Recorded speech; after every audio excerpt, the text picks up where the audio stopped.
How to clean your fur baby with a wet wipe.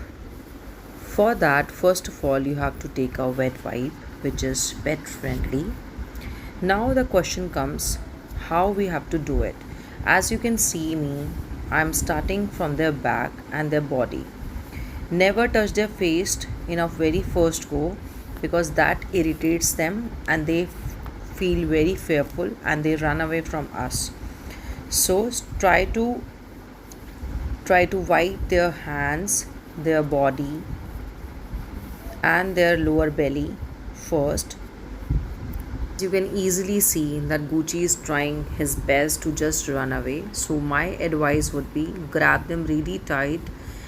It's not a bad thing because you are keeping them clean, which is really important for their own health. Now comes the question why it is important for their health. We all know that fur is really a coat which comes on their surfaces and they shed their hairs many a times in year. So when you have a habit of cleaning their fur coat, you are cleaning the extra hairs which are lying over the surfaces.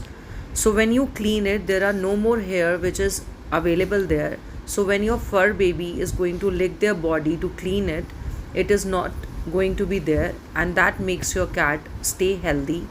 Same applies to dogs also because they also have a lot of hair